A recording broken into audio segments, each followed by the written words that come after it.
Hey everyone, as promised, I decided to go ahead and try and alleviate some of the stressors of citations by recording a video for you. The back and forth emails and some of the examples I've sent back and forth maybe you're not setting in visually for you, so perhaps a walkthrough may help you all in the cause.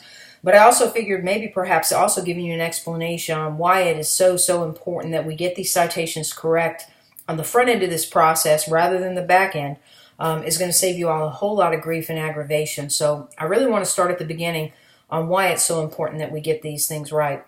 And really it's to protect you all from any consequences that may be in the fallout if you were to ever get in trouble as far as academic integrity gets called into question along the lines of any accusations of plagiarism or anything of that nature. And remember, you fall into a plagiarism pitfall basically when you miscite, fail to cite, don't include citations for whatever reason. And remember, in terms of plagiarism occurring, there's really no differentiation between whether it was intentional or not. So simply omitting something, accidentally leaving something out, it's going to be very difficult for you to plead your case at the end of the day. So it's very important that the bottom line is this: anything that is not your own, you've got to cite. And one other thing that we've seen really probably over the past 10 years increase is something, and I'll call the phenomenon that's been recently referred to as patch writing. And it's really a courtesy of our laziness as human beings to basically cut and paste things. And it's very easy that when we're writing and citing and we're cutting and pasting from documents, that we'll take a piece of text from a document that we like, we plop it into our Word document that we're working on, and we fail to go back and change enough words within that document, get it cleaned up and paraphrase it enough and cite it correctly. And so patch writing is a form of plagiarism, and so you need to be aware of that. It is not simply enough to go ahead and grab a chunk of an existing document that you like, drop it into your own document, throw quotations around it, and cite it.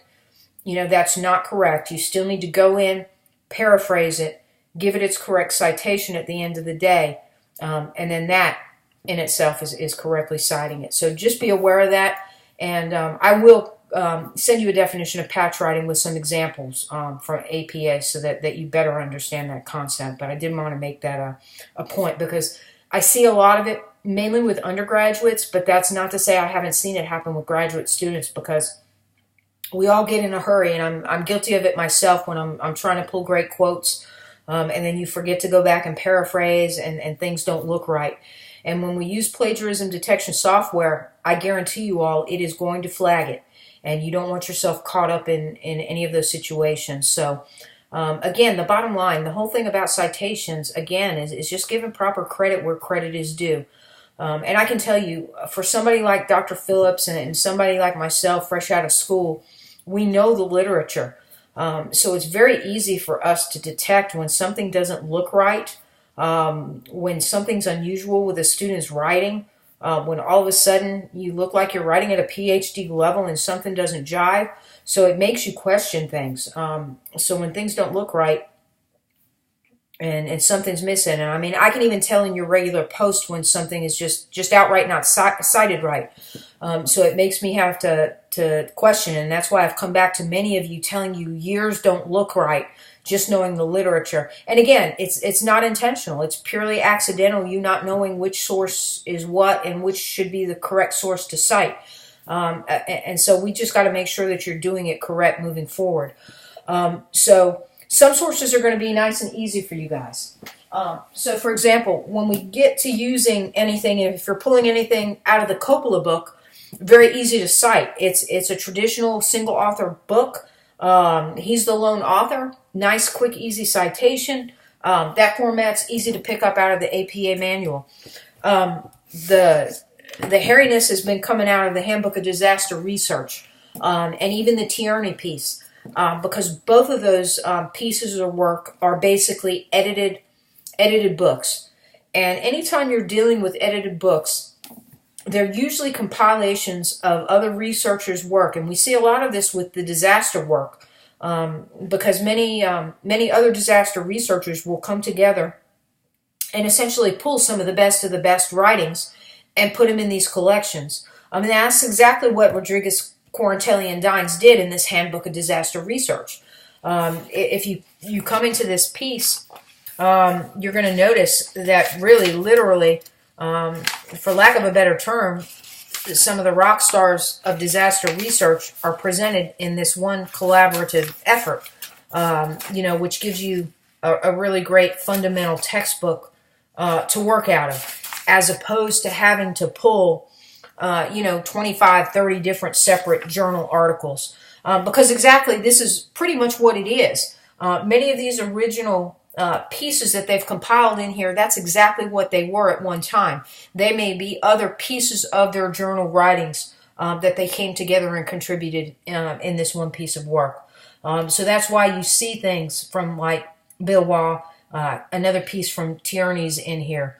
Charles Perrault is in here. Joe Scanlon, Gary Webb, Dr. Phillips has a piece in here. Draybeck has a piece in here. Dave McIntyre. I mean, again, these are names you guys are going to become very familiar with over the next 2 years. So kind of get used to it. Again, great people. And you will, again, see these names over and over and over again. So interestingly enough, the correct way to go ahead and start citing this stuff is going to be important that you get it right. And I can see at first glance. So remember, you've got to be concerned in terms of citations in two respects, right? You've got the internal citations, which is your stuff in your parentheses as you're writing. And then you've got your reference page or your works cited page, however you want to refer to it, which is the other piece of the puzzle that you end up having to worry about. Two separate animals, both a little different stylistically, right? The biggest headaches I think you all have had in terms of formatting, by and large, has definitely been the in-text citation. And probably the best piece of advice I gave you was in that very early email I sent you on Sunday before I actually went through them to see where the real problematic stuff was.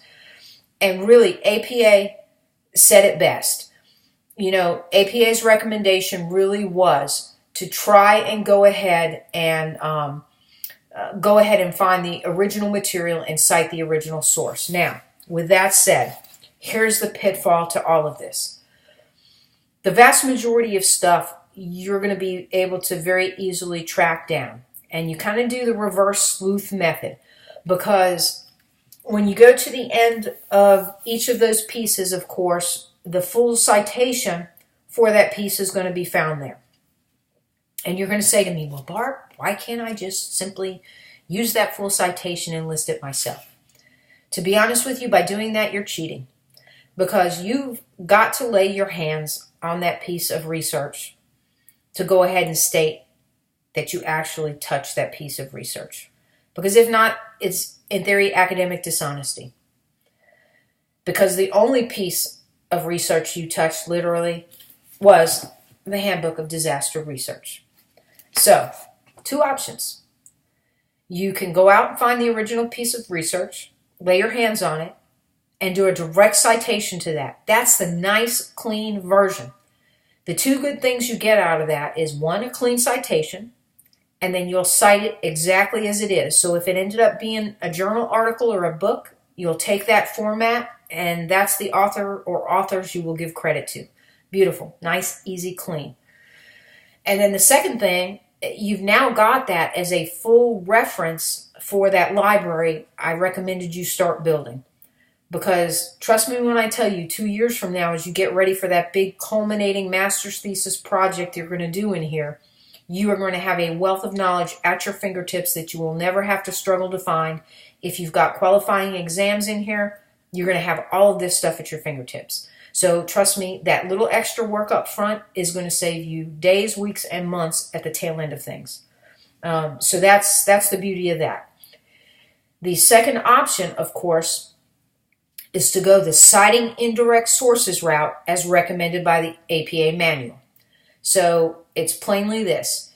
If you use a source that was cited in another source, you name the original source in your signal phrase, and you list the secondary source in your reference list and include the secondary source in parentheses. So, in this, if Perry happened to be the author of that "What is a Disaster" article in that first chapter, and many of you cited Perry. So you would have said, Perry argued that, blah, blah, blah, blah, blah.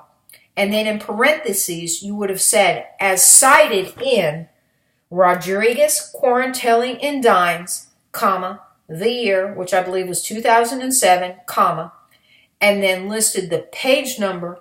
You took whatever that quote you drew from, close the parentheses, and period.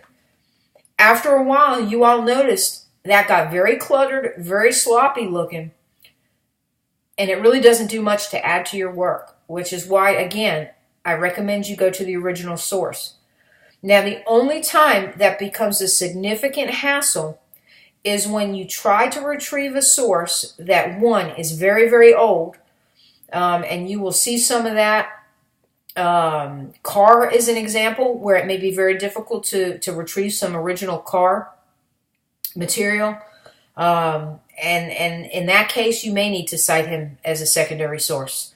And some of the very older sources are going to be that way. Or you may be trying to get a document or a book that RRU cannot get or anybody else can get on interlibrary loan on a very short notice, and you're strapped. But for the most part, you should be able to access all of these contemporary researchers. All of their material is very accessible. And as long as you're literally not waiting to the very last minute, you should have access to it. So that's the preferred route to go, guys. I'm telling you, this is coming from somebody who has walked in your boots. And so I highly recommend you take that road. But it's obviously your call. So that's definitely what I recommend. But right now, where you're working in terms of this APA manual right now is primarily out of section 7.02. Section 25, where it talks about book, chapter, print version. That's the citation format you're looking at. So if you're hung up and you want me to look at stuff in advance before you make that post, again, you cannot afford to wait to the last minute because you need me to give me enough time to take a look at it and turn it around. Send it to me. Let me look at it, make sure it's right, and I'll shoot it back. A couple of you, I think, Chaka, you were one. You had floated some stuff I knew right off the bat that I saw in your initial post that was way off. Government documents, when they don't have an author. That, too, has a very specific looking format. APA addresses it. If you can't find it in there, let me know. I'll shoot it to you. That always has a weird looking thing that can kind of throw you out. But again, if you'll take that tip I gave you about starting your own cheat sheet of the types of documents and sources that you use most often, you'll have that little reference card. And, in a week or so, you guys will have this stuff memorized and down pat. I promise you. And Chaka was one who asked me about, investing at this point in some of those EndNote type products and sources. And really, my personal opinion is don't spend the money yet at this point. Learn how to do them manually because it's really quicker. And I talked to you about that whole concept of garbage in and garbage out. And with those programs, if you key the wrong stuff in the wrong way, it's going to cite them the wrong way. And so you're going to be incorrect anyway. So if you can do them manually and pick up your speed, you're going to get them right anyway. And I literally did an entire dissertation, 150 plus sources manually, and got them all correct. And trust me, it saves headaches. And then if you decide you want to get something like EndNote or whatever further down the road, by all means invest. But, for the time being, really the best way to learn this stuff is just do it, and it's the repetition. It's that old practice makes perfect. Honestly, it makes routine. That's what my softball coach used to embed in me. And that's what you're looking for. You're looking for routine with this APA citation. It should become second nature and routine to you. I will walk this battle with you guys, but you've got to be patient. Quit beating yourself up over it, and you guys will get it. Trust me, but it takes practice. The other question that kept coming up, a couple of you brought up and you asked about, do your citations count in your word count? No, they never do. So plan accordingly, so if you've got to type your You're posting a Word document to get an idea on word count before you put in your citations. Do that. Because especially when you get into these longer citations where as cited in, it throws a lot of words in there, and it's going to cause you to write short. So make sure you're not throwing off your word count with your citations and your references on your posts. So, the easiest way to do that is to type stuff in Word where you can highlight things and try and get an accurate count before you then paste it into your Moodle stuff. That's the easiest way I've found to do that. And, I let that, usually let that and run my spell check all at the same time. So just a couple of tips. Hope that helps you out. Hope that clarifies some more. Again, happy to help work y'all through this stuff. And any questions with any weird sources. One of you guys, can't remember who, forgive me, was working with like an electronic bulletin. Again, good source, not anything to worry about. There's just a format for it. It's unique. So I can dig that up for you. Just let me know what y'all need. And we can troubleshoot it. Another one was electronic newspaper off of public broadcast. Again, stuff we can dig out of APA. Don't shy away just because you're struggling with it. If it's a very valid source and it adds to what you're doing, we can work it in. Not a problem. Just remember, keeping those sources scholarly references. That's the other thing. The question is what are you using? Is it scholarly? And is it adding, anything significant to what you're using? Because all those are important factors when you're choosing your references as well. So y'all have a great day, great weekend, good stuff. Keep posting. Very interested in what y'all are doing. So keep up the great work. I'll talk to y'all soon. Have a great day.